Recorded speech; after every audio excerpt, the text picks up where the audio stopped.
ಕೆಳಗಿನ ಯಾವ ಪ್ರಾಂತ್ಯವು ರಾಜ್ಯನನ್ನ ಬ್ರಿಟಿಷ್ ಕೆಳಗಿಳಿಸಿದನು? ಇದು ಬಹಳ ಸರಿ ಕ್ವಶನ್ ಕೇಳಿದ್ದೆ ನಾನು. ಝಾನ್ಸಿ ಸಾಮ್ರಾಜ್ಯ, ಸತಾರ್ ಸಾಮ್ರಾಜ್ಯ, ನಾಗ್ಪುರ್ ಸಾಮ್ರಾಜ್ಯ, ಔಧ್ ಸಾಮ್ರಾಜ್ಯ. ಇಂಪಾರ್ಟೆಂಟ್ ಆಗಿರುವಂತ ಕ್ವಶನ್. 2007 IAS ಕೇಳಿದಂತ ಪ್ರಶ್ನೆ, 2007 IAS ಕೇಳಿದಂತ ಪ್ರಶ್ನೆ. ದುರಾಡಳಿತ ನೆಪದಲ್ಲಿ ಕೆಳಗಿನ ಯಾವ ಪ್ರಾಂತ್ಯವು ರಾಜ್ಯನನ್ನ ಬ್ರಿಟಿಷ್ ಕೆಳಗಿಳಿಸಿದರು? ಯಾವ ಸಾಮ್ರಾಜ್ಯ? ದುರಾಡಳಿತ ನೆಪಕ್ಕೆ ಬಲಿಯಾಗಿರುವಂತ ಸಾಮ್ರಾಜ್ಯ ಯಾವುದು? ಅದು ಔಧ್, ಉತ್ತರ ಪ್ರದೇಶದ ಔಧ್ ಮನೆತನ. ಔಧ್ ಮನೆತನ, ಉತ್ತರ ಪ್ರದೇಶದ ಔಧ್ ಮನೆತನ ರೈಟ್ ಆನ್ಸರ್.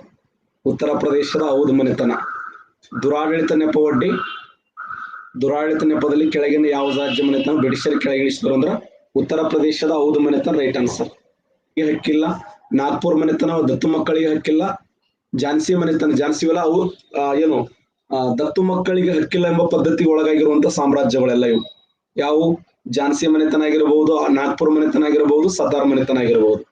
ಆದ್ರೆ ಉತ್ತರ ಪ್ರದೇಶದ ಔಧ್ ಮನೆತನ ಇದೆಯಲ್ಲ, ಇದು ದುರಾಡಳಿತ ನೆಪವೊಡ್ಡಿ ಕೆಳಗಿನ ಯಾವ ಪ್ರಾಂತ್ಯ ರಾಜ್ಯನ ಬ್ರಿಟಿಷರ್ ಕೆಳಗಿಳಿಸಿದಾರೆ ಅಂದ್ರೆ ಔಧ್ ಮನೆತನ, ಉತ್ತರ ಪ್ರದೇಶದ Awadh. Story of the integration of the Indian states, ಈ ಗ್ರಂಥವನ್ನು ಬರೆದವರು ಯಾರು? ನೋಡಿ, IAS 2007 ಕೇಳಿದಂತ ಪ್ರಶ್ನೆ. 2007 IAS ಕೇಳಿದಂತ ಪ್ರಶ್ನೆ. The story of the integration of the Indian states, ಈ ಪುಸ್ತಕವನ್ನು ಬರೆದವರು ಯಾರು? BN ರಾವ್ ಅವರು, C ರಾಜಗೋಪಾಲಾಚಾರಿ ಅವರು, ಕೃಷ್ಣ ಮೆನನ್ ಅವರು, VP ಮೆನನ್ ಅವರು. IAS VP Menon right answer. VP Menon.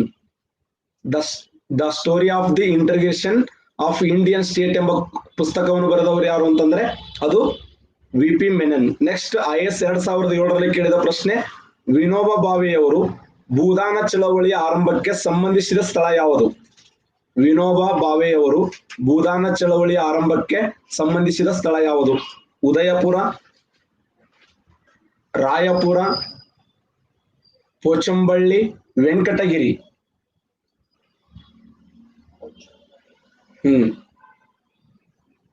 ಅಂದ್ರ ಪೋಚಂಬಳ್ಳಿ ರೈಟ್ ಆನ್ಸರ್. ಪೋಚಂಬಳ್ಳಿ ಇಂಟರ್ನೆಟ್ ನ ಸರ್ಚ್ ಮಾಡಿ ಕಳಿಸ್ರಿ. ಪೋಚಂಬಳ್ಳಿ ಯಾವ ರಾಜ್ಯದಲ್ಲಿದೆ? ಪೋಚಂಬಳ್ಳಿ, ಉದಯಗಿರಿ, ರಾಯಪುರ, ವೆಂಕಟಗಿರಿ. ಪೋಚಂಬಳ್ಳಿ ಯಾವ ರಾಜ್ಯದಲ್ಲಿದೆ? ಪೋಚಂಬಳ್ಳಿ ಕಂಡು ಬರ್ತದೆ. ಕೃಷ್ಣಗಿರಿ ಡಿಸ್ಟ್ರಿಕ್ಟ್ ಯಾವ ರಾಜ್ಯ ಅಂದ್ರೆ ತಮಿಳುನಾಡು. ನೋಡಿ, ತಮಿಳುನಾಡು. ತೆಲಂಗಾಣ ಅಂತಿದೆ.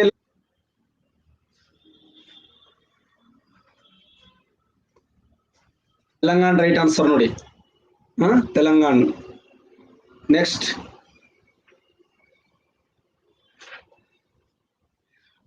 ಚಳವಳಿ ಆರಂಭಕ್ಕೆ ಸಂಬಂಧಿಸಿದ ಸ್ಥಳ ಯಾವಂದ್ರ ಪೋಚಂಬಳ್ಳಿ ರೈಟ್.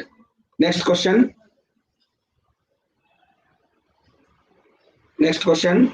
ಯಾರು ಅನುಭವಗಳನ್ನ lectures problem Colombo to Almora ಪುಸ್ತಕ ಆರಾಧಿಸಿದೆ?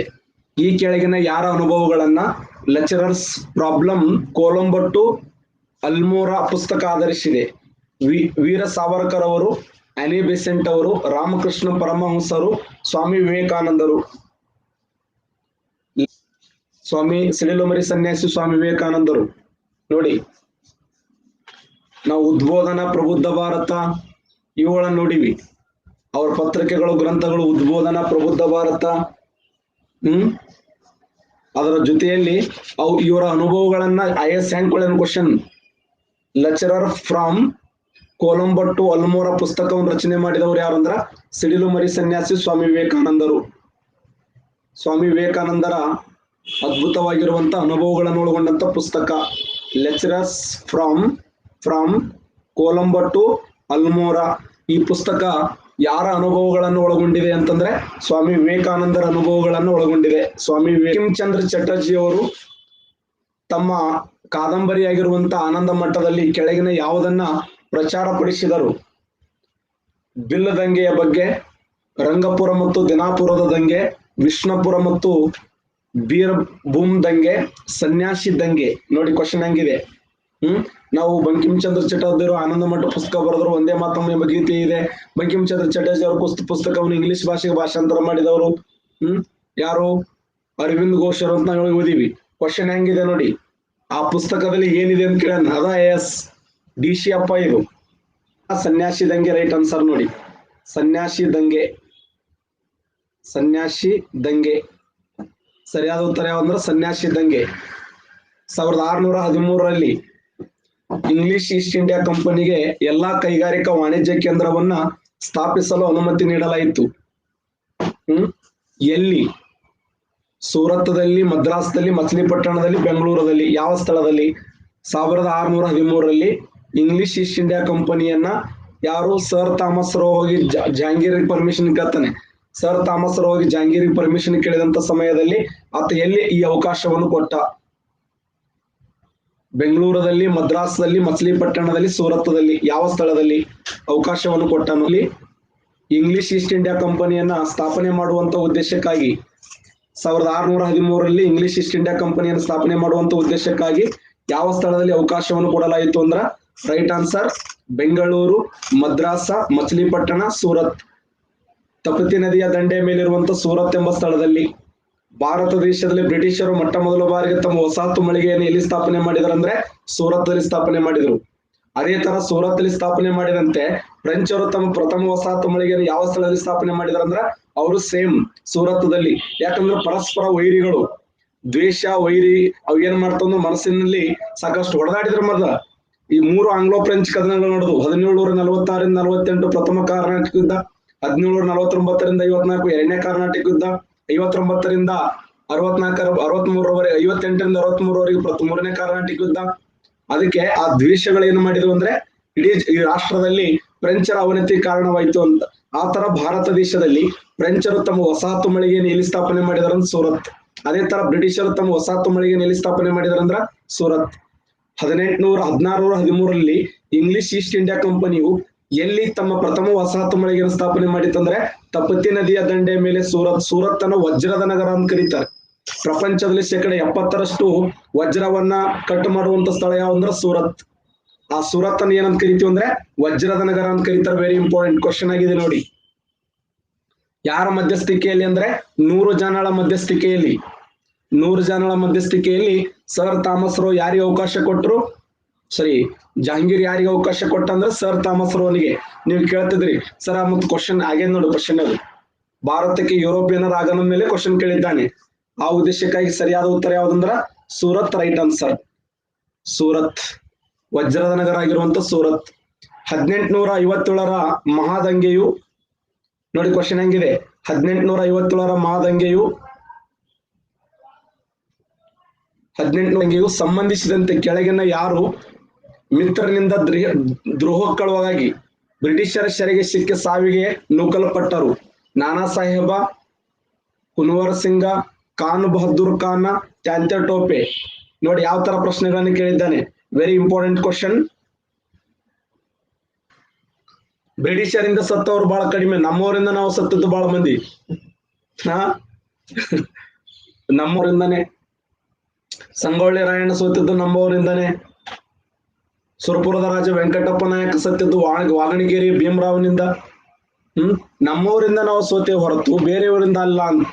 ನಮ್ಮವರಿಂದಲೇ ನಮಗ್ ನೋವಾಯ್ತು, ನಮ್ಮವರಿಂದಲೇ ನಮಗ್ ಸಾವು ಅಂದ್ರ ತಾತ್ಯಾ ಟೋಪೆ ರೈಟ್ ಆನ್ಸರ್ ನೋಡಿ. ತಾತ್ಯಾ ಟೋಪೆ ಯಾವ ದೇಶದ್ರೋಹಿ? ದೇಶದ್ರೋಹಿ ಯಾರವ? ಯಾವ ದೇಶದ್ರೋಹಿ? ಪೋಲ್ ಅಂತಾರಲ್ಲ ಯಾರವರು? ಶಬಾಷ್, ಮಾನಸಿಂಗ ರೈಟ್ ಆನ್ಸರ್. ಬೀರ್ ಸಿಂಗಲ್ಲಿ ಮಾನಸಿಂಗ, ಅದು ಮಾನಸಿಂಗ ಎಂಬ ದೇಶದ್ರೋಹಿಯಿಂದ ಏನಾದ ಅಂತಂದ್ರೆ ಆತ ತಾತ್ಯಾ ಟೋಪೆಯಲ್ಲಿ ನೇಪಾಳಕ್ಕೆ ಹೋಗ್ಯಾನ. ಇಲ್ಲಾರ್ದು ಹೇಳ್ತಾರಲ್ಲ. ಎಸ್, ಮಾನಸಿಂಗ ಅನ್ನುವಂತ ದೇಶದ್ರೋಹಿಯಿಂದ ಆತ ಏನಾದಂದ್ರೆ ತನ್ನ ಸ್ನೇಹಿತನಾಗಿರುವಂತ ಮಾನಸಿಂಗ. ಸರಿಯಾದ ಉತ್ತರ Tatya Tope right answer. Next question. 1853ರ ಸನ್ನದು ಶಾಸನವು ಭಾರತದ ವಾಣಿಜ್ಯದ ಮೇಲೆ ಈಸ್ಟ್ ಇಂಡಿಯಾ ಕಂಪನಿ ಹೊಂದಿದ್ದ ಏಕಸ್ವಾಮ್ಯವನ್ನು ರದ್ದುಗೊಳಿಸಿತು. 1853ರ ಸನ್ನದು ಭಾರತದ ವಾಣಿಜ್ಯದ ಮೇಲೆ ಈಸ್ಟ್ ಇಂಡಿಯಾ ಕಂಪನಿಯ ಹೊಂದಿದ್ದ ಏಕಸ್ವಾಮ್ಯವನ್ನು ರದ್ದುಗೊಳಿಸಿತು.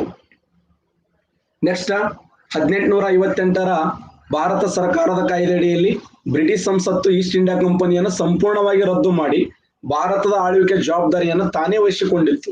1 ಮಾತ್ರ ಸರಿಯಾಗಿದೆ, 2 ಮಾತ್ರ ಸರಿಯಾಗಿದೆ, 1, 2 ಸರಿಯಾಗಿದೆ, ಮೇಲಿನ ಯಾವುದೂ ಅಲ್ಲ. 1 ಅಲ್ಲ 2 ಮಾತ್ರ ಸರಿಯಾಗಿದೆ. 1853ರ ಚಾರ್ಟರ್ಸ್ ಅನ್ನೋದು ಏನ್ ಹೇಳ್ತದೆ? 1854ನೇ ಚಾರ್ಟರ್ಸ್ ಅನ್ನೋದು ಅದು. 1853 ಚಾರ್ಟರ್ಸ್ ಅನ್ನೋದು ಭಾರತದಲ್ಲಿ ವಾಣಿಜ್ಯದ ಮೇಲೆ ಈಸ್ಟ್ ಇಂಡಿಯಾ ಕಂಪನಿಯ ಹೊಂದಿದ ಏಕಸ್ವಾಮ್ಯ ರದ್ದುಗೊಳಿಸಿಲ್ಲ, ಅದು ರದ್ದುಗೊಳಿಸಿತು ಅಂತ ಕೊಟ್ಟಿದ್ದಾನೆ. ಬಟ್ ಏನಪ್ಪಾ ಅಂದ್ರ ಎರಡು ಸರಿಯಾಗಿರುವಂತ ಉತ್ತರ. ಸರಿಯಾದ ಉತ್ತರ ಯಾವ್ದಂದ್ರೆ 2. ಇದು ಕರೆಕ್ಟ್ ಇದೆ. 1858ರ ಭಾರತ ಸರ್ಕಾರದ ಕಾಯ್ದೆ ಅಡಿಯಲ್ಲಿ ಬ್ರಿಟಿಷ್ ಸಂಸತ್ತು ಈಸ್ಟ್ ಇಂಡಿಯಾ ಕಂಪನಿಯನ್ನು ಸಂಪೂರ್ಣವಾಗಿ ರದ್ದು ಮಾಡಿ ಭಾರತದ ಆಳ್ವಿಕೆಯ ಜವಾಬ್ದಾರಿಯನ್ನು ತಾನೇ ವಹಿಸಿಕೊಂಡಿತ್ತು. 2 ಮಾತ್ರ ಸರಿಯಾಗಿದೆ. 2 ಮಾತ್ರ ಸರಿಯಾಗಿದೆ. Next question. ಸಿಪಾಯಿ ದಂಗೆ ಆದಾಗ ಭಾರತದ ಗವರ್ನರ್ ಜನರಲ್ ಎಷ್ಟು ಈಜಿ ಕ್ವಶನ್ ಕೇಳ ನೋಡಿದ್ವಿ. ಇದು IAS ಕ್ವಶನ್. ಕಿಂಗ್ ಆಗಿದ್ದ, ಲಾರ್ಡ್ ಡಾಲ್ ಹೌಸಿ ಆಗಿದ್ದ, ಲಾರ್ಡ್ ಹಾರ್ಜಿಂಗ್ ಆಗಿದ್ದ, ಲಾರ್ಡ್ ಲಿಟ್ಟನ್ ಆಗಿದ್ದ. ಬಗೆರ್ ಕರೆಕ್ಟ್. ಇದು ನೋಡಮ್ 90 ಮ್ಯಾಗ ಹಾಕಿ ನೋಡಮ್. ಇದು ಒಂದರ ಅವೋ 90.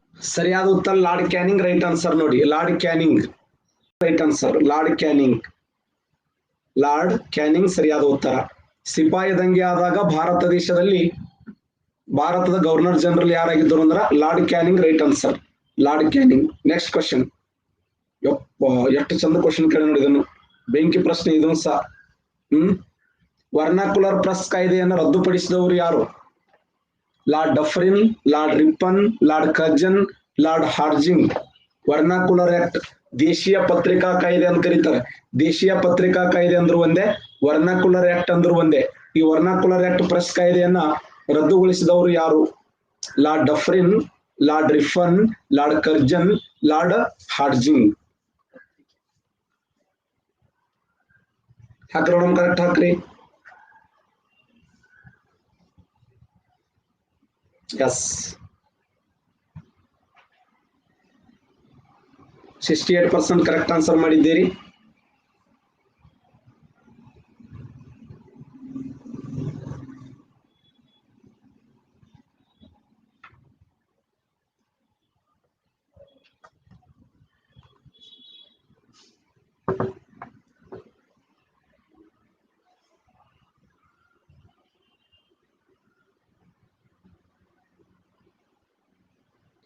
ಸರಿಯಾದ ಉತ್ತರ Lord Ripon. Right answer, Lord Ripon. ಭಾರತದ ಸ್ನೇಹ ಜೀವಿ ಎನಿಸಿಕೊಂಡಿರ್ತಕ್ಕಂಥ ಲಾರ್ಡ್ ರಿಫನ್ ಭಾರತದ ಸ್ನೇಹ ಜೀವಿ. ಭಾರತದ ಸ್ನೇಹ ಜೀವಿ ಯಾರಂದ್ರೆ Lord Ripon. Right answer. Vernacular press ಕಾಯ್ದೆಯನ್ನ ರದ್ದುಪಡಿಸಿದವರು ಯಾರು ಅಂತಂದ್ರೆ ಲಾರ್ಡ್ ರಿಪ್ಪನ್ ಸರಿಯಾಗಿರುವಂತ ಉತ್ತರ. ಬಟ್ ಜಾರಿಗೆ ತಂದವರು ಯಾರು? ಇದನ್ನ ಜಾರಿಗೆ ತಂದವರು ಲಾರ್ಡ್ ಲಿಟ್ಟನ್. ಲಾರ್ಡ್ ಲಿಟ್ಟನ್ ಅನ್ನುವಂತ ವ್ಯಕ್ತಿ ಜಾರಿಗೆ ತಂದ್ರೆ ಅದನ್ನು ರದ್ದು ಮಾಡಿದವರು ಯಾರು ಅಂತಂದ್ರೆ ಲಾರ್ಡ್ ರಿಪ್ಪನ್. ಜಾರಿಗೆ ಬಂದಿದ್ದ ಯಾವಾಗ? 1878ರಲ್ಲಿ. ರದ್ದಾಗಿದ್ದ ಯಾವಾಗ? 1881ರಲ್ಲಿ. ಬಹಳ ಇಂಪಾರ್ಟೆಂಟ್ ಆಗಿರುವಂತ ದೇಶೀಯ ಪತ್ರಿಕಾ ಕಾಯ್ದೆ ಅಂತ ಕರೀತಾರೆ.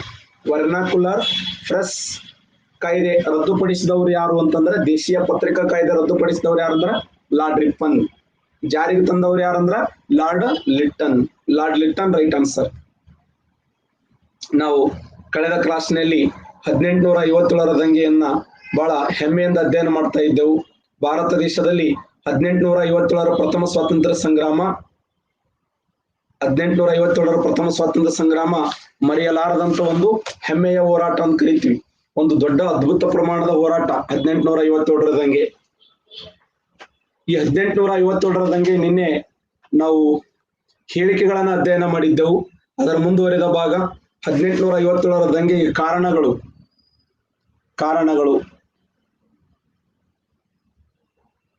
1857ರ ದಂಗೆಯ ಕಾರಣಗಳು. ಅನೇಕ ಕಾರಣಗಳನ್ನು ನೋಡ್ತೀವಿ. ಯಾವುದೇ ಒಂದು ಘಟನೆ ಆಗ್ಬೇಕಾದ್ರೆ, ಯಾವುದೇ ಒಂದು ಹೋರಾಟ ಆಗ್ಬೇಕಾದ್ರೆ ಆ ಹೋರಾಟಕ್ಕೆ ತನ್ನದೇ ಆಗಿರುವಂತ ಪ್ರಮುಖವಾಗಿರುವಂತ ಕಾರಣಗಳನ್ನ ಅಧ್ಯಯನ ಮಾಡ್ತೀವಿ. 1857ರ ಪ್ರಥಮ ಸ್ವಾತಂತ್ರ್ಯ ಸಂಗ್ರಾಮಕ್ಕೆ 1857ರ ಪ್ರಥಮ ಸ್ವಾತಂತ್ರ್ಯ ಸಂಗ್ರಾಮಕ್ಕೆ ಅನೇಕ ಕಾರಣಗಳು. ಆ ಕಾರಣಗಳಲ್ಲಿ ಒಂದನೇದು ಯಾವುದು? ರಾಜಕೀಯ ಕಾರಣ ಅಂತ ಕರಿತೀವಿ. ರಾಜಕೀಯ ಕಾರಣ. ಎರಡನೇದು ಯಾವುದು? ಆರ್ಥಿಕ ಕಾರಣ. ಮೂರನೇದು ಯಾವುದು? ಸಾಮಾಜಿಕ ಕಾರಣ. ನೆಕ್ಸ್ಟ್ ಒನ್ ಧಾರ್ಮಿಕ ಕಾರಣ. ಧಾರ್ಮಿಕ ಕಾರಣ. ನೋಡಿ, 1857 ಪ್ರಥಮ ಸ್ವಾತಂತ್ರ್ಯ ಸಂಗ್ರಾಮ ಆಗ್ಬೇಕಾದ್ರೆ ಅದಕ್ಕೆ ಅನೇಕ ಕಾರಣಗಳದಾವೆ. ಆ ಕಾರಣಗಳು ಯಾವ ಅಂತಂದ್ರೆ, ಫಸ್ಟ್ ಒನ್ ರಾಜಕೀಯ ಕಾರಣ, ನೆಕ್ಸ್ಟ್ ಒನ್ ಆರ್ಥಿಕ ಕಾರಣ, ನೆಕ್ಸ್ಟ್ ಒನ್ ಸಾಮಾಜಿಕ ಕಾರಣ, ನೆಕ್ಸ್ಟ್ ಒನ್ ಧಾರ್ಮಿಕ ಕಾರಣ. ಹೌದಾ? 1857 ದಂಗೆಗೆ first one political causes, economic causes, social causes. ಈಗ ಹೋಯ್ತು ಕನ್ನಡದಲ್ಲಿ ಕನ್ನಡ. ಎಸ್, ಒಟ್ಟಾರೆಯಾಗಿ 1857 ಪ್ರಥಮ ಸ್ವಾತಂತ್ರ್ಯ ಸಂಗ್ರಾಮಕ್ಕೆ ಒಂದು ರಾಜಕೀಯ ಕಾರಣ ಅಂತ ಕರಿತೀವಿ, ಎರಡು ಧಾರ್ಮಿಕ ಕಾರಣ, ಆರ್ಥಿಕ ಕಾರಣ, ಸಾಮಾಜಿಕ ಕಾರಣ, ಧಾರ್ಮಿಕ ಕಾರಣ. ಅಷ್ಟೇ ಅಲ್ಲದೆ ಆಡಳಿತಾತ್ಮಕ ಕಾರಣ,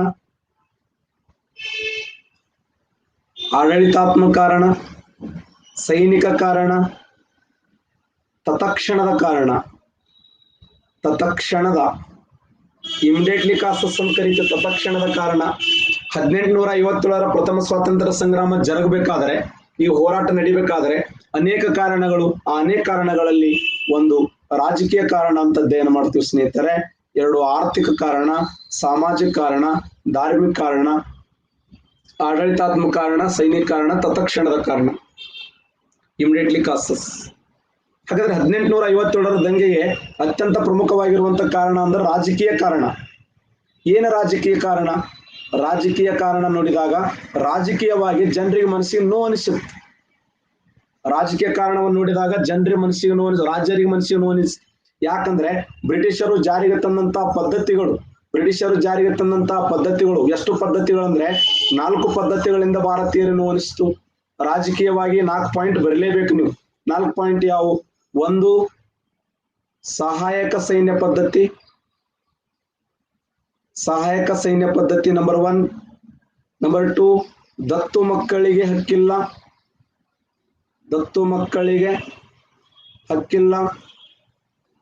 ಸಹಾಯಕ ಸೈನ್ಯ ಪದ್ಧತಿಯಿಂದ ದತ್ತು ಮಕ್ಕಳಿಗೆ ಹಕ್ಕಿಲ್ಲ ಎಂಬ ಪದ್ಧತಿಯಿಂದ ಬಿರುದು ಬಾವಲಿಗಳ ರದ್ದತಿ,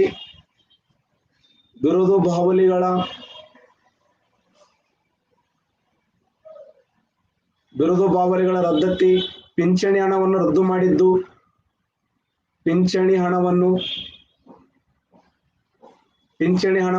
ಮಾಡಿದ್ದು, ಅಷ್ಟೇ ಅಲ್ಲದೆ ಇನ್ನೊಂದು ಪ್ರಮುಖವಾದ ಅಂಶ ಏನಂದ್ರೆ ದುರಾಡಳಿತದ ನೆಪವೊಡ್ಡಿ ಸಾಮ್ರಾಜ್ಯಗಳನ್ನು ಕಸಿದುಕೊಂಡಿದ್ದು. ಸಹಾಯಕ ಸೈನ್ಯ ಪದ್ಧತಿಯಿಂದ ದತ್ತು ಮಕ್ಕಳಿಗೆ ಹಕ್ಕಿಲ್ಲ ಎಂಬ ಪದ್ಧತಿಯಿಂದ ಬಿರುದು ಬಾವಲಿಗಳನ್ನ ಏನಪ್ಪಾ ಅಂದ್ರೆ ಆ ಬಿರುದು ಬಾವಲಿಗಳ ರದ್ದತಿ ಮತ್ತು ಪಿಂಚಣಿ ಹಣ, ದುರಾಡಳಿತ ನೆಪವೊಡ್ಡಿ ಸಾಮ್ರಾಜ್ಯಗಳನ್ನ ಕಸಿದುಕೊಂಡ ಪರಿಣಾಮವಾಗಿ, ಕಸಿದುಕೊಂಡಿದ್ದು, ಬಿರುದು ಬಾವಲಿಗಳನ್ನ ಪಿಂಚಣಿಗಳನ್ನು ರದ್ದು ಮಾಡಿದ್ದು, ರಾಜರ ಆ ದತ್ತು ಮಕ್ಕಳಿಗೆ ಹಕ್ಕಿಲ್ಲ ಎಂಬ ಒಂದು ಅಸ್ತ್ರವನ್ನು ಪ್ರಯೋಗ ಮಾಡಿದ್ದು, ಸಹಾಯಕ ಸೈನ್ಯ ಪದ್ಧತಿಯನ್ನು ಜಾರಿಗೆ ತಂದಿದ್ದು. ಈ 4 ಘಟನೆಗಳು, 4 ಪ್ರಮುಖವಾದಂತಹ ಅಂಶಗಳು ಭಾರತೀಯ ದೇಶೀಯ ರಾಜರ ಮೇಲೆ ಪರಿಣಾಮವನ್ನು ಬೀರಿದವು. ಅವರು ಉದ್ದೇಶಪೂರ್ವಕವಾಗಿ ಭಾರತ ದೇಶದಲ್ಲಿ ಜಾರಿಗೆ ತಂದಂತ ಪದ್ಧತಿಗಳು ಇವು. ಭಾರತ ದೇಶದಲ್ಲಿ ಬ್ರಿಟಿಷರು ಭಾರತ ದೇಶದಲ್ಲಿ ತಮ್ಮ ಸಾಮ್ರಾಜ್ಯವನ್ನು ವಿಸ್ತರಣೆ ಮಾಡುವಂತ ಉದ್ದೇಶಕ್ಕಾಗಿ, ದೇಶೀಯ ರಾಜರ ಮೇಲೆ ತೊಂದರೆಯನ್ನು ಮಾಡುವಂತ ಉದ್ದೇಶಕ್ಕಾಗಿ, ದೇಶೀಯ ರಾಜರ ಮೇಲೆ ತೊಂದರೆ ಮಾಡಿ ತಮ್ಮ ಬೇಳೆಯನ್ನು ಬೇಯಿಸಿಕೊಂಡು ಸಾಮ್ರಾಜ್ಯವನ್ನು ವಿಸ್ತರಣೆ ಮಾಡುವಂತ ಉದ್ದೇಶಕ್ಕಾಗಿ ಈ ಒಂದು ಪದ್ಧತಿಗಳನ್ನು ಜಾರಿಗೆ ತಂದರು. ಇವತ್ತು ಸಹಾಯಕ ಸೈನ್ಯ ಪದ್ಧತಿ ಆಗಿರಬಹುದು. ಹೌದಾ? ಸಹಾಯಕ ಸೈನ್ಯ ಪದ್ಧತಿ ಅಂದ್ರೆ ಏನು? ಈ ಪದ್ಧತಿಯನ್ನು ಜಾರಿಗೆ ತಂದ ಮೊದಲ ಅರಸ ಯಾರು? ಸಹಾಯಕ ಸೈನ್ಯ ಪದ್ಧತಿಯನ್ನು ಜಾರಿಗೆ ತಂದವರು ಲಾರ್ಡ್ ವೆಲ್ಲೆಸ್ಲಿ ಅನ್ನುವಂತ ವ್ಯಕ್ತಿ ಸಹಾಯಕ ಸೈನ್ಯ ಪದ್ಧತಿಯನ್ನು ಜಾರಿಗೆ ತರ್ತಾನೆ. ಸಹಾಯಕ ಸೈನ್ಯ ಪದ್ಧತಿ ದೇಶೀಯ ಸಂಸ್ಥಾನಗಳ ನಡುವಿನ ಒಂದು ಒಪ್ಪಂದ ಆಗಿತ್ತು. ತಮ್ಮ ಸಾಮ್ರಾಜ್ಯವನ್ನ ವಿಸ್ತರಿಸುವ ಉದ್ದೇಶಕ್ಕಾಗಿ ಬ್ರಿಟಿಷ್ ಸೈನ್ಯವನ್ನ ಅವರು ಬೆಳೆಸುವಂತ ಒಂದು ಪದ್ಧತಿಯಾಗಿತ್ತು. ಸಹಾಯಕ ಸೈನ್ಯ ಪದ್ಧತಿ ಅಂದ್ರೆ ಬ್ಯಾಡ ಅಂದ್ರೂ ಕೂಡ ಆ ಒಂದು ಒಬ್ಬ ದೇಶೀಯ ಅರಸ ಅದನ್ನ ತಿಳಿದಿಲ್ಲ. ಒಬ್ಬ ದೇಶೀಯ ಅರಸ ಇದ್ದಾನೆ. ಆ ದೇಶೀಯ ಅರಸ ಏನ್ ಮಾಡ್ತಾನಂದ್ರೆ ಅವನು ಒಲ್ಲೆ ಅಂದ್ರೂ ಕೂಡ ಅವನ ಒತ್ತಾಯದ ಮೇರೆಗೆ ಅವನ ಆ ಒಂದು ದೇಶೀಯ ಸೈನ್ಯದಲ್ಲಿ ಭಾರತೀಯ ಸೈನ್ಯವನ್ನು ಬಿಡುದು. ಭಾರತೀಯ ಸೈನ್ಯವನ್ನು ವಿಸರ್ಜನೆ ಮಾಡಿ ಬ್ರಿಟಿಷ್ ಸೈನ್ಯವನ್ನು ಅಪಾಯಿಂಟ್ ಮಾಡುದು. ಆ ಬ್ರಿಟಿಷ್ ಸೈನ್ಯಕ್ಕೆ ಬಟ್ಟೆ, ಅವ್ರಿಗೆ ಪೇಮೆಂಟ್, ಅವ್ರಿಗೆ ಊಟ, ವಸತಿ, ಅವ್ರಿಗೆಲ್ಲ ಮೂಲಭೂತ ಸೌಕರ್ಯಗಳನ್ನು ಭಾರತೀಯ ರಾಜರು ಕೊಡಬೇಕು. ಯಾರು ಸಹಾಯಕ ಸೈನ್ಯ ಪದ್ಧತಿಗೆ ಒಳಗಾಗಿರ್ತಾರೋ, ಯಾರು ಸಹಾಯಕ ಸೈನ್ಯ ಪದ್ಧತಿಯನ್ನು ಸ್ವೀಕಾರ ಮಾಡಿರ್ತಾರೋ ಸಹಾಯಕ ಸೈನ್ಯ ಪದ್ಧತಿಯನ್ನು ಸ್ವೀಕಾರ ಮಾಡಿದಂತ ದೇಶೀಯ ರಾಜ, ದೇಶೀಯ ಅರಸ, ದೇಶೀಯ ರಾಜ ಏನ್ ಮಾಡ್ಬೇಕಾಗಿತ್ತಂದ್ರೆ ತನ್ನ ಸೈನ್ಯವನ್ನು ವಿಸರ್ಜನೆ ಮಾಡ್ಬೇಕಾಗಿತ್ತು.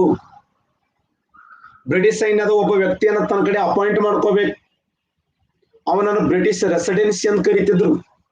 ನಮ್ಮ ಮೈಸೂರಿನ ಮೊತ್ತ ಮೊದಲ ಬ್ರಿಟಿಷ್ ರೆಸಿಡೆನ್ಸಿ ಅಂದ್ರೆ ಸರ್ ಬ್ಯಾರಿ ಕ್ಲೋಸ್. ಹೈದರಾಬಾದ್ ನಿಜಾಮನ ಮೊಟ್ಟ ಮೊದಲ ಬ್ರಿಟಿಷ್ ರೆಸಿಡೆನ್ಸಿ ಅಂದ್ರೆ ಸರ್ ವಿಲಿಯಂ ಜಾನ್ ಅನ್ನುವಂತ ವ್ಯಕ್ತಿ. ಸಹಾಯಕ ಸೈನ್ಯ ಪದ್ಧತಿಯನ್ನು ಒಪ್ಪಿಕೊಂಡ ಅಂದ್ರೆ ಕೈ ಕೊಟ್ಟಂಗ ಕುಂದಿರ್ಸಂಗ ಅವ್ರ ಕೈ ಕೊಡ್ಬೇಕು, ಅವ್ರಿಗೆ ಹಗ್ಗ ಕೊಟ್ಟು ಕಟ್ರಿಪ್ಪ ಅಂದಂಗ. ಹೌದಲ್ಲ, ನಮ್ ದೇಶೀಯ ರಾಜರಿಗೆ ಏನು ಅಧಿಕಾರ ಉಳಿತ ಹೇಳಿ, ನಮ್ಮ ರಾಷ್ಟ್ರೀಯ ರಾಜರಿಗೆ ಏನ್ ಅಧಿಕಾರ ಉಳಿತ ಹೇಳಿ. ಸೈನ್ಯನ ಒಂದು ಶಕ್ತಿ ಅಲ್ಲ, ಬಲ ಅಂದ್ರೆ ಸೈನ್ಯ ಇಲ್ಲ ಅಂತಂದು ಏನ್ ಮಾಡೋದು. ಈಗ ನಾಗರಹಾವಿಗೆ ಹಲ್ಲಿಲ್ಲ ಅಂತಂದ್ರೆ ಏನ್ ಮಾಡೋದು, ಎಲ್ಲರೂ ನಾಗರಾವ್ ಎತ್ಕೊಂಡ್ ಬಿಡ್ತಾರ. ಅದನ್ನ ಎತ್ಕೊಳ್ಳೋರು ಯಾರು, ಅದನ್ನ ಕೊಳ್ಳ ಕಟ್ಕೊಂಡು ಹೋಗೋರು ಯಾರು, ಕಿಸ್ತೆ ಇಟ್ಕೊಂಡು ಹೋಗೋರು ಯಾರು, ಅದನ್ನ ತೊಗೊಂಡು ಶಾಲಾ ಸ್ಕೂಲ್ ಹೋಗ್ತಾರೆ. ಯಾರು ಮಾತಾಡ ತೆಗಿಲ ನಾಗರಾವ್ ಅಂತ, ಕಿಸಿದನ್ ತೆಗಿಲ ನಾಗರಾವ್. ಹೌದಾ, ಅದಕ್ಕೆ ನಾಗರಾವ್ ಹಲ್ಲಿನ ಇಲ್ಲ ಅಂತಂದ್ರೆ ಅದೇ ಹಲ್ಲಿದ್ದ ನಾಗರಾವ್ ಮುಟ್ಟಿರಪ್ಪ ನೋಡಮ್ಮ. ಹಲ್ಲಿತ್ತ ನಾಗರಾವ್ ಮುಟ್ರಿ ಅದನ್ನ ಕಿಸ್ತೆ ಇಟ್ಕೊಂಡ್ ತೆಗಾಡ್ರಿ ನೋಡಮ್ಮ, ಸಾಧ್ಯ ಇಲ್ಲ. ಹಾಗಾದ್ರೆ ಒಬ್ಬ ರಾಜನಾದವನಿಗೆ ಪ್ರಬಲವಾಗಿರುವಂತ ಸೈನ್ಯ ಇರಲಿಲ್ಲ, ಒಬ್ಬ ರಾಜನಾದವನಿಗೆ ಬಲಾಢ್ಯವಾಗಿರುವಂತ ಸೈನ್ಯ ಇರಲಿಲ್ಲ, ತನ್ನದೇ ಆಗಿರುವಂತ ಸ್ವಂತ ಸೈನ್ಯ ಇರಲಿಲ್ಲ. ಆ ಸೈನ್ಯ ಎಲ್ಲ, ಭಾರತೀಯ ಸೈನ್ಯ ಎಲ್ಲ ವಿಸರ್ಜನೆ ಮಾಡಿದ್ರು. ಒಂದು ನೋವಿನ ಸಂಗತಿ ಏನಂದ್ರೆ ನಮ್ಮ ಭಾರತೀಯ ಸೈನಿಕರು ನಿರುದ್ಯೋಗಿಗಳಾದರು. ಇಂತಹ ಸಹಾಯಕ ಸೈನ್ಯ ಪದ್ಧತಿಯನ್ನ ಬಹಳ ಜಾಣಲಾಡುವೆಲ್ಲಸಲಿ ಹೇಗಾದ್ರೂ ಮಾಡಿ ಭಾರತ ದೇಶದಲ್ಲಿ ಬ್ರಿಟಿಷ್ ಸಾಮ್ರಾಜ್ಯವನ್ನು ಕಸ್ಕೋಬೇಕು, ಬ್ರಿಟಿಷ್ ಸಾಮ್ರಾಜ್ಯವನ್ನ ಅಬುಕ್ಕನಬೇಕು ಅಂತ ಹೇಳಿ ಈ ಸಹಾಯಕ ಸೈನ್ಯ ಪದ್ಧತಿಯನ್ನು ಮೊಟ್ಟ ಮೊದಲ ಬಾರಿಗೆ 1798ರಲ್ಲಿ ಈ ಸಹಾಯಕ ಸೈನ್ಯ ಪದ್ಧತಿಯನ್ನು ಸ್ವೀಕಾರ ಮಾಡಿದಂತ ಮೊಟ್ಟ ಮೊದಲ ದೇಶಭಕ್ತ ಯಾರು ಅಂತಂದ್ರೆ ಎರಡನೇ ನಿಜಾಮ್ ಉಲ್ ಮುಲ್ಕ್ ಆಸಫ್ ಜಾ. ನಮ್ಮ ಭಾರತ ದೇಶದ ಪ್ರಧಾನವಾಗಿರುವಂತ ದೇಶಭಕ್ತ ಎರಡನೇ ನಿಜಾಮ್ ಉಲ್ ಮುಲ್ಕ್, ಸರಿದು ನಿಜಾಮ್ ಉಲ್ ಮುಲ್ಕ್, ಎರಡನೇ ನಿಜಾಮ್ ಉಲ್ ಮುಲ್ಕ್ ಆಸಫ್ ಜಾ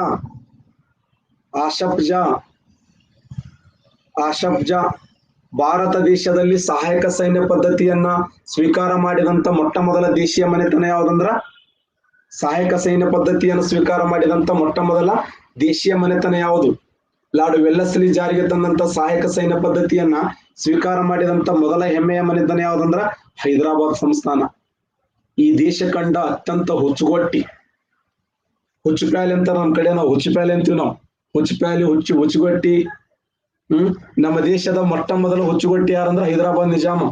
ಎರಡನೇ ನಿಜಾಮ್ ಉಲ್ ಮುಲ್ಕ್ ಆಸಫ್ ಜಾ ಅನ್ನುವಂತ ವ್ಯಕ್ತಿ 1798ರಲ್ಲಿ ಈ ಸಹಾಯಕ ಸೈನ್ಯ ಪದ್ಧತಿಯನ್ನು ಸ್ವೀಕಾರ ಮಾಡುವುದರ ಮೂಲಕ, ಸಹಾಯಕ ಸೈನ್ಯ ಪದ್ಧತಿ ಅವ್ರು ಬ್ಯಾಡ ಅಂದಿರ್ತಾರೆ, ಬ್ಯಾಡ್ರಲ್ಲೇ ಬೇರೆ ಕಡೆ ಪ್ರಯೋಗ ಮಾಡ್ತೀವಿ, ಅಣ್ಣ ನಮಗೂ ಕೊಡೋಣ, ನಮ್ಗೋಬೇಕು ಅಳ್ಕೊತ ಹೋಗಿ ಆ ಸಹಾಯಕ ಸೈನ್ಯ ಪದ್ಧತಿ ಸ್ವೀಕಾರ ಮಾಡಿದ್ರು.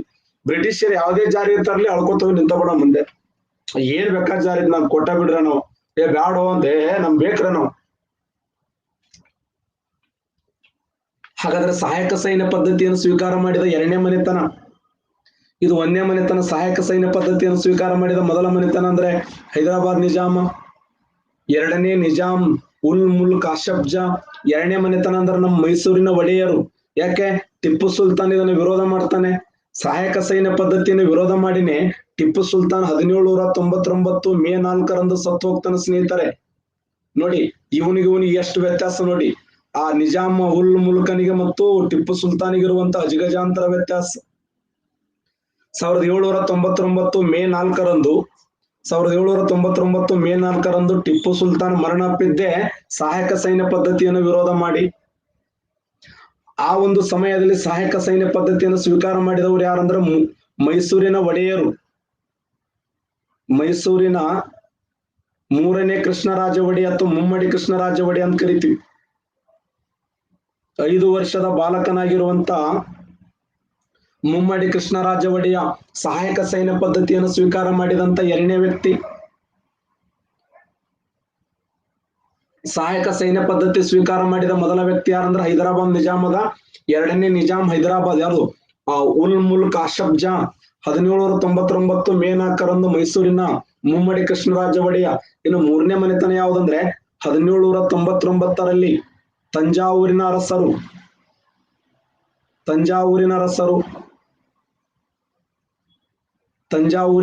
ನೆನಪಿಡಿ. 1799ರಲ್ಲಿ ತಂಜಾವೂರಿನ ಅರಸರು. 1801ರಲ್ಲಿ ಔಧದ ನವಾಬ ಯಾಮಿನ್ ಉದ್ ದೌಲ್, ಔಧದ ನವಾಬನಾಗಿರುವಂತ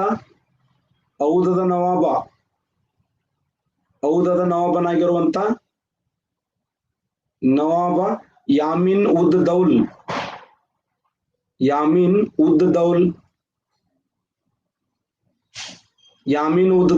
ಔಧದ ನವಾಬನಾಗಿರುವಂತ ಯಾಮಿನ್ ಉದ್ ದೌಲ್.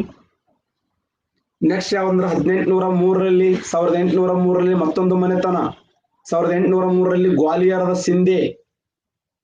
ಗ್ವಾಲಿಯರದ ಶಿಂದೆ ಅತ್ಯಂತ ಅಸಮರ್ಥ ದೊರೆ. ಇದು ಗ್ವಾಲಿಯರದ ಶಿಂದೆ ಏನಂದ್ರೆ ಅತ್ಯಂತ ಅಸಮರ್ಥ ದೊರೆ.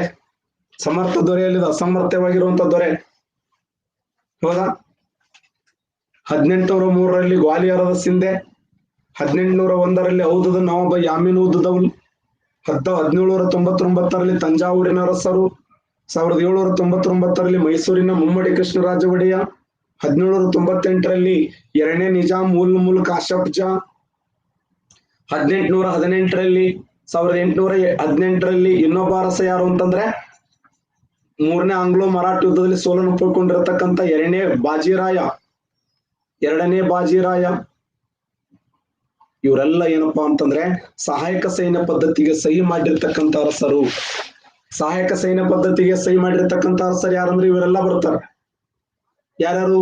1798ರಲ್ಲಿ ಎರಡನೇ ನಿಜಾಂ, ಹೈದರಾಬಾದದ ಅರಸನಾಗಿರುವಂತ ಎರಡನೇ ನಿಜಾಂ ಉಲ್ ಮುಲ್ಕ್ ಆಸಫ್ ಜಾ, 1799ರಲ್ಲಿ ಮುಮ್ಮಡಿ ಕೃಷ್ಣರಾಜ ಒಡೆಯ, ತಂಜಾವೂರಿನ ಅರಸರು, 1801ರಲ್ಲಿ ಔಧದ ನವಾಬನಾಗಿರುವಂತ ಯಾಮಿನ್ ಉದ್ ದೌಲ್, 1803ರಲ್ಲಿ ಗ್ವಾಲಿಯರದ ಶಿಂದೆ, 1818ರಲ್ಲಿ ಎರಡನೇ ಬಾಜಿರಾಯ. ಇವರೆಲ್ಲ ಏನಪ್ಪಾ ಅಂತಂದ್ರೆ ಸಹಾಯಕ ಸೈನ್ಯ ಪದ್ಧತಿಯನ್ನು ಸ್ವೀಕಾರ ಮಾಡಿದಂತ ದೇಶೀಯ ಅರಸರು. 1798ರಲ್ಲಿ ಸಹಾಯಕ ಸೈನ್ಯ ಪದ್ಧತಿ ಜಾರಿಗೆ ಬಂತು. ಈ ಸಹಾಯಕ ಸೈನ್ಯ ಪದ್ಧತಿ ಜಾರಿಗೆ ತಂದವರು ಯಾರಂದ್ರೆ ಲಾರ್ಡ್ ವೆಲ್ಲೆಸ್ಲಿ ಅವರು ಸಹಾಯಕ ಸೈನ್ಯ ಪದ್ಧತಿ ಜಾರಿಗೆ ತರ್ತಾರೆ.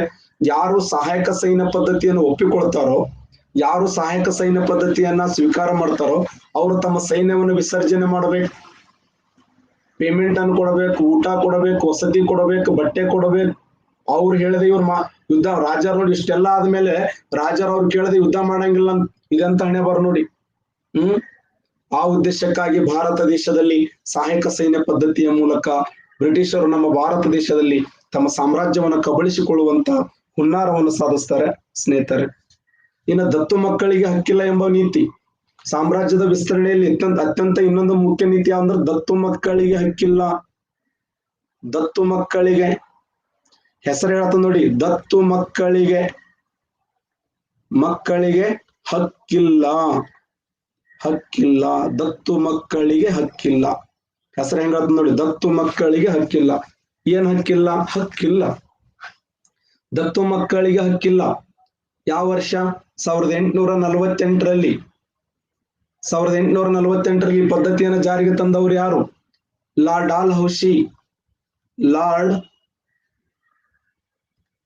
ಡಾಲ್ಹೌಸಿ ಅನ್ನುವಂತ ವ್ಯಕ್ತಿ ಈ ದತ್ತು ಮಕ್ಕಳಿಗೆ ಹಕ್ಕಿಲ್ಲ ಎಂಬ ಪದ್ಧತಿಯನ್ನು ಜಾರಿಗೆ ತರ್ತಾನೆ 1848ರಲ್ಲಿ. ಇದಕ್ಕಿಂತ ಮುಂಚೆ ಈ ದತ್ತು ಮಕ್ಕಳಿಗೆ ಹಕ್ಕಿಲ್ಲ ಎಂಬ ನೀತಿಯನ್ನು ಮೊದಲ ಬಾರಿಗೆ ಪ್ರತಿಪಾದನೆ ಮಾಡಿದವರು ಯಾರು? ಫ್ರೆಂಚ್ ಗವರ್ನರ್ ಒಬ್ಬ ಪ್ರತಿಪಾದನೆ ಮಾಡಿರ್ತಾನೆ. ಯಾರು? ದತ್ತು ಮಕ್ಕಳಿಗೆ ಹಕ್ಕಿಲ್ಲ ಎಂಬ ನೀತಿಯನ್ನು ಪ್ರತಿಪಾದನೆ ಮಾಡಿದ. Yes, very good, Dupleix. ಈಗಾಗಲೇ ಮೊಟ್ಟ ಮೊದಲ ಬಾರಿಗೆ ಡೂಪ್ಲೆ ಈ ಸಿದ್ಧಾಂತವನ್ನು ಪ್ರತಿಪಾದಿಸಿರ್ತಾನೆ ನೋಡಿ. ಬಟ್ ಅವನಿಗೆ ಅವಕಾಶ ಇಲ್ಲ ಅಂತ ಭಾರತ ದೇಶದಲ್ಲಿ ಉಳಿಲಿಲ್ಲ. ಡೂಪ್ಲೆ ಒಂದು ವೇಳೆ ಇದ್ರೆ ಬ್ರಿಟಿಷ್ ಸಾಮ್ರಾಜ್ಯ ತತ್ತರಿಸಿ ಹೋಗ್ತಿತ್ತು. ಅಂತ ಒಬ್ಬ ಪ್ರಬಲ ದೊರೆ ಯಾರಂದ್ರೆ ಒಂದು ಡೂಪ್ಲೆ. ಎಸ್, ಅದೇನೇ ಇರಲಿ, ಒಟ್ಟಾರೆಯಾಗಿ 1848ರಲ್ಲಿ ದತ್ತು ಮಕ್ಕಳಿಗೆ ಹಕ್ಕಿಲ್ಲ. ದತ್ತು ಮಕ್ಕಳಿಗೆ ಹಕ್ಕಿಲ್ಲ ಅಂದ್ರೆ ಏನು? ಏನಿಂಗಂದ್ರೆ ರಾಜರಾದವರಿಗೆ ನೋಡಿ, ರಾಜರಾದವರಿಗೆ ಯಾರು ದೇಶೀಯ ರಾಜ್ಯದಲ್ಲ ಅವರಿಗೆ ಸ್ವಂತ ಮಕ್ಕಳಿಲ್ಲ ಅಂತಂದ್ರೆ, ಗಂಡು ಮಕ್ಕಳಿಲ್ಲ ಅಂದ್ರೆ ಮತ್ತೊಬ್ಬರನ್ನ ದತ್ತಕ್ಕೆ ತೊಳಂಗಿಲ್ಲ ಅಂತ. ಈಗ ಸ್ವಂತ ಮಗುವಾಗಿದೆ ಅಂತ ಮಗುವಾದ ಸಮಯದಲ್ಲಿ ಮತ್ತೊಂದು ಮಗುವನ್ನ ದತ್ತಕ್ಕೆ ತೊಳಂಗಿಲ್ಲ. ಇದನ್ನೇ ನಾವು ದತ್ತು ಮಕ್ಕಳಿಗೆ ಹಕ್ಕಿಲ್ಲ ಅಂತ ಕರಿತೀವಿ. 1848ರಲ್ಲಿ ಪದ್ಧತಿ ಜಾರಿಗೆ ಬಂತು. ಹಾಗಾದ್ರೆ ಈ ದತ್ತು ಮಕ್ಕಳಿಗೆ ಹಕ್ಕಿಲ್ಲ ಎಂಬ ಪದ್ಧತಿಯನ್ನು ಜಾರಿಗೆ ತಂದಂತ ಮೊದಲ ಮನೆತನ ಯಾವ ಮನೆತನ ಮೊದಲ ಬಾರಿಗೆ ಸ್ವೀಕಾರ ಮಾಡಿತು? ಮಹಾರಾಷ್ಟ್ರದಲ್ಲಿ 1848 ಸತಾರ್ ಮನೆತನ ಅಂತ ಕರಿತೀವಿ. ಮಹಾರಾಷ್ಟ್ರದ ಸತಾರ್ ಮನೆತನ ಅಂತ ಬರ್ದ್ರಿ. ಮಹಾರಾಷ್ಟ್ರದ ಸತಾರ್ ಮನೆತನ ಅರಸ ಯಾರು ಅಂದ್ರ ಅಪ್ಪ ಸಾಹೇಬ್ ಅನ್ನುವಂತ ವ್ಯಕ್ತಿ. ಈ ಅಪ್ಪ ಸಾಹೇಬ್ ಅನ್ನುವಂತ ವ್ಯಕ್ತಿಗೆ ಯಾವುದೇ ಸ್ವಂತ ಮಕ್ಕಳು ಇರಲಿಲ್ಲ. ಸ್ವಂತ ಮಕ್ಕಳು ಇರದೇ ಇರುವ ಸಲುವಾಗಿ ಸಾವಿದಕ್ಕಿಂತ ಮುಂಚೆ ದತ್ತು ಮಗುವನ್ನು ಸ್ವೀಕಾರ ಮಾಡಿರ್ತಾನೆ ಅಪ್ಪ ಸಾಹೇಬ್. ಮರಾಠರ ಪೇಶ್ವೆಯಾಗಿರುವಂತ 1848ರಲ್ಲಿ ಸತಾರದ ಅರಸನಾಗಿರುವಂತ ಅಪ್ಪ ಸಾಹೇಬ ಒಂದು ಮಗನನ್ನ ದತ್ತಕ್ಕೆ ತೆಗೆದುಕೊಂಡಿರ್ತಾನೆ. ಅದರ ಬ್ರಿಟಿಷರು ವಿರೋಧ ಮಾಡ್ತಾರೆ. ಹಾಗಾದ್ರೆ ಇಡೀ ಭಾರತ ದೇಶದಲ್ಲಿ ದತ್ತು ಮಕ್ಕಳಿಗೆ ಹಕ್ಕಿಲ್ಲ ಎಂಬ ಪದ್ಧತಿಗೆ ಒಳಗಾಗಿರುವಂತ ಆ ಒಂದು ಸಾಮ್ರಾಜ್ಯ ಯಾವುದು ಅಂದ್ರೆ ಅದು ಸತಾರ್ ಮನೆತನ, ಮಹಾರಾಷ್ಟ್ರದ ಸತಾರ್ ಮನೆತನ. ಯಾವ ವರ್ಷ ಅಂದ್ರೆ 1848. ಅದಾದ ಮೇಲೆ 1849ರಲ್ಲಿ ಸಂಬಲ್ಪುರ್ ಮತ್ತು ಜೈಪುರ್ 1852ರಲ್ಲಿ ಉದಯಪುರ್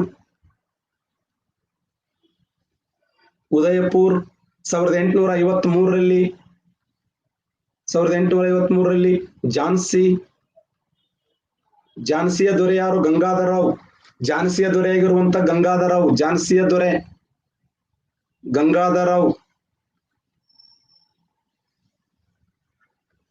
ಝಾನ್ಸಿಯ ದೊರೆಯಾಗಿರುವಂತ ಗಂಗಾಧರ ತಾನು ಸಾವಿಕ್ಕಿಂತ ಮುಂಚೆ ದಾಮೋದರ್ ಅನ್ನುವಂತ ಒಬ್ಬ ವ್ಯಕ್ತಿಯನ್ನು ದತ್ತಕ್ಕೆ ತೆಗೆದುಕೊಂಡಿರ್ತಾನೆ. ದಾಮೋದರರಾವ್ ಅನ್ನುವಂತ ವ್ಯಕ್ತಿಯನ್ನು ದತ್ತಕ್ಕೆ ತೆಗೆದುಕೊಂಡಿರ್ತಾನೆ. ಯಾವಾಗ ದಾಮೋದರರಾವ್ ಅನ್ನುವಂತ ವ್ಯಕ್ತಿಯನ್ನು ದತ್ತಕ್ಕೆ ತೆಗೆದುಕೊಂಡಿದ್ದನೋ ಅದನ್ನ ಅವರು ವಿರೋಧ ಮಾಡ್ತಾರೆ. ವಿರೋಧ ಮಾಡಿದ ಸಲುವಾಗಿ ಝಾನ್ಸಿ ರಾಣಿ ಲಕ್ಷ್ಮೀಬಾಯಿ ಬ್ರಿಟಿಷರ ವಿರುದ್ಧ ಹೋರಾಟಕ್ಕೆ ನಿಲ್ತಾಳೆ. ನೋಡಿ, 1848ರಲ್ಲಿ ಸತಾರ್ ಮನೆತನ, 1849ರಲ್ಲಿ ಸಂಬಲ್ಪುರ, 52ರಲ್ಲಿ ಉದಯಪುರ, 53ರಲ್ಲಿ ಝಾನ್ಸಿ, 1854ರಲ್ಲಿ ನಾಗಪುರ, 1856ರಲ್ಲಿ ಔಧ ಮನೆತನವನ್ನು ವಶಪಡಿಸಿಕೊಳ್ತಾರೆ. ಔಧದ ಏನು ಸುಮ್ಸುನೆ ದುರಾಡಳಿತ ನೆಪ ಒಡ್ಡಿ ಅವ್ರು ಪ್ರಧಾನವಾಗಿರುವಂತಹ ಅಂಶ ಅಲ್ಲಿ ಏನೂ ತಪ್ಪಿರಂಗಿಲ್ಲ, ಆದ್ರೂ ಕೂಡ ಔಧ ಮನೆತನವನ್ನು ವಶಪಡಿಸಿಕೊಳ್ತಾರೆ.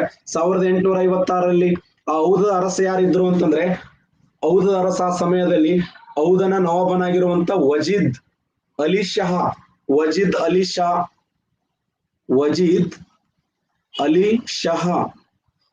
ಆ ವಜೀದ್ ಅಲಿ ಶಾ ಏನ್ ಮಾಡ್ತಾರೆ, ಒತ್ತಾಯದ ಮೇರೆಗೆ ಆತನ ಮೇಲೆ ಒತ್ತಡವನ್ನು ತಂದು ಆ ಸಾಮ್ರಾಜ್ಯವನ್ನು ವಶಪಡಿಸಿಕೊಳ್ತಾರೆ ವಜೀದ್ ಅಲಿ ಶಾ. ನೋಡಿ, ಇವರೆಲ್ಲ ಈ ದತ್ತು ಮಕ್ಕಳಿಗೆ ಹಕ್ಕಿಲ್ಲ ಎಂಬ ಪದ್ಧತಿಯಿಂದ ಬ್ರಿಟಿಷ್ ಸಾಮ್ರಾಜ್ಯಕ್ಕೆ ಒಳಗಾಗಿರುವಂತ ಅನೇಕ ಸಂಸ್ಥಾನಗಳು ಅಂತ ಕರೀತೀವಿ. ದತ್ತು ಮಕ್ಕಳಿಗೆ ಹಕ್ಕಿಲ್ಲ ಎಂಬ ಪದ್ಧತಿಯನ್ನು ಜಾರಿಗೆ ತಂದವರು ಲಾ ಡಾಲ್ಹೌಸಿ 1848ರಲ್ಲಿ ಸತಾರ, 1849ರಲ್ಲಿ ಸಂಬಲ್ಪುರ್ ಮತ್ತು ಜೈಪುರ್, 1852ರಲ್ಲಿ ಉದಯಪುರ್, 1853ರಲ್ಲಿ ಝಾನ್ಸಿ ಅರಸ ಯಾರಂದ್ರೆ ಗಂಗಾಧರರಾವ್. ಯಾರನ್ನ ದತ್ತಕ್ಕೆ ತೆಗೆದುಕೊಳ್ತಾನೆ ಅಂದ್ರೆ ದಾಮೋದರರಾವ್ನ ದತ್ತಕ್ಕೆ ತೆಗೆದುಕೊಳ್ತಾನೆ. 1854ರಲ್ಲಿ ನಾಗಪುರ, 1856ರಲ್ಲಿ ವಜೀದ್ ಅಲಿ ಶಾ ಅನ್ನುವಂತ ವ್ಯಕ್ತಿ ಈ ಒಂದು ಒತ್ತಡಕ್ಕೆ ಮಣೆದು ದತ್ತು ಮಕ್ಕಳಿಗೆ ಹಕ್ಕಿಲ್ಲ ಎಂಬ ಪದ್ಧತಿ ಮತ್ತು ದುರಾಡಳಿತ ನೆಪವೊಡ್ಡಿ ಸಾಮ್ರಾಜ್ಯವನ್ನ ಕಸ್ಕೊಂಡ್ರು. ನೋಡಿ, ಅಂದ್ರೆ ತಮ್ಮ ಮನಸ್ಸಿಗೆ ಬಂದಂಗೆ ಎಲ್ಲವೂ ಕೂಡ ಅವರು ಭಾರತ ದೇಶದಲ್ಲಿ ದಬ್ಬಾಳಿಕೆಯನ್ನು ಮಾಡಿ, ಒತ್ತಡ ಹಾಕಿ, ಭಾರತೀಯ ರಾಜ್ಯರ ಮೇಲೆ ತಮ್ಮದೇ ಆದ ಪ್ರಯೋಗವನ್ನು ಮಾಡಿ ಇಡೀ ನಮ್ಮ ಆ ಸಾಮ್ರಾಜ್ಯವನ್ನು ಕಬಳಿಸಿಕೊಳ್ಳುವಲ್ಲಿ ಯಶಸ್ವಿಯಾದರು. ಆ ನೋವಿನಿಂದ ಎಷ್ಟೋ ದೇಶೀಯ ರಾಜರು, ಎಷ್ಟೋ ದೇಶೀಯ ಅರಸರಿಗೆ ಮನಸ್ಸಿಗೆ ನೋವಿನಿಸ್ತು. ಒಂದ್ ಕಡೆ ಸಹಾಯಕ ಸೈನ್ಯ ಪದ್ಧತಿ, ಇನ್ನೊಂದು ಕಡೆ ದತ್ತು ಮಕ್ಕಳಿಗೆ ಹಕ್ಕಿಲ್ಲ, ಇನ್ನೊಂದು ಕಡೆ ಬಿರುದು ಬಾವಲಿಗಳ ರದ್ದತಿ, ಪಿಂಚಣಿ ಹಣ, ಬಿರುದು ಬಾವಲಿಗಳ ರದ್ದತಿ, ಪಿಂಚಣಿ ಹಣ, ಬಿರುದು ಬಾವುಲಿಗಳ ರದ್ದತಿ. ಸರ್ ಏನ್ರಿ ಬಿರುದು ಅಂದ್ರೆ ಜೋಡಿ ಪದಗಳು, ಬಿರುದು ಬಾವಲಿಗಳು ಅಂದ್ರೆ ಜೋಡಿ ಪದಗಳು. ನೋಡಿ, ಚಕ್ರವರ್ತಿ ಅನ್ನುವಂತ ಬಿರುದನ್ನು ಹೊಂದಂಗಿಲ್ಲ. ಚಕ್ರವರ್ತಿ ಆ ಬ್ರಿಟಿಷರ್ ಏನ್ ಹೇಳ್ತಾರಂದ್ರೆ ಭಾರತೀಯ ರಾಜ್ಯರಿಗೆ ರಾಜಾದಿರಾಜ ಮಹಾರಾಜ, ಚಕ್ರವರ್ತಿ, ಮಾರ್ತಂಡ, ನಾನು ಅಂತ ಅರಸ ಏನೋ ಹೊಂದಂಗಿಲ್ಲ. ಚಕ್ರವರ್ತಿ ಅನ್ನುವಂತ ಅರಸನ್ನ ಹೊಂದಂಗಿಲ್ಲ, ಆ ಬಿರುದನ್ನ ಜಾರಿಗೆ ತರಂಗಿಲ್ಲ. ಚಕ್ರವರ್ತಿ ಅಂತ ಮೊದಲು ಏನಿತ್ತಲ್ಲ ಅದು ಯಾವುದು ಅಂಟುಕೊಳ್ಳಂಗಿಲ್ಲ. ಅದನ್ನು ಚಕ್ರವರ್ತಿ, ರಾಜಾದಿರಾಜ, ಮಹಾರಾಜ, ಮಾರ್ತಂಡ. ಇವತ್ತು ನಮ್ಮ ಭಾರತ ಸಂವಿಧಾನದ ಎಷ್ಟನೇ ವಿಧಿ ಇದೆ? 18ನೇ ವಿಧಿ ಅದೇ ಹೇಳ್ತದೆ. ಶೈಕ್ಷಣಿಕ ಮತ್ತು ಮಿಲಿಟರಿ ಬಿರುದುಗಳನ್ನು ಹೊರತುಪಡಿಸಿ ಉಳಿದ ಬೇರೆ ಯಾವ ಬಿರುದುಗಳನ್ನ ಹೊಂದುವಂತಿಲ್ಲ ಅಂತ. ಹಂಗ ಬ್ರಿಟಿಷರ ಕಾಲದಲ್ಲಿ ಏನ್ ಮಾಡಿದ್ರ ಅಂದ್ರೆ ಚಕ್ರವರ್ತಿ, ಅದಕ್ಕೆ ಯಾವಾಗ ಚಕ್ರವರ್ತಿ ಅನ್ನುವಂತ ಬಿರುದು ಹೋಯ್ತೋ ಆ ಸಮಯದಲ್ಲಿ ಯಾರು ಮಾನಸಿಕ ಮಾಡ್ಕೊಂಡ್ರಂದ್ರ ದೆಹಲಿ ಅರಸನಾಗಿರುವಂತ ದೆಹಲಿ ಅರಸ ಯಾರು, ಎರಡನೇ ಬಹದ್ದೂರ್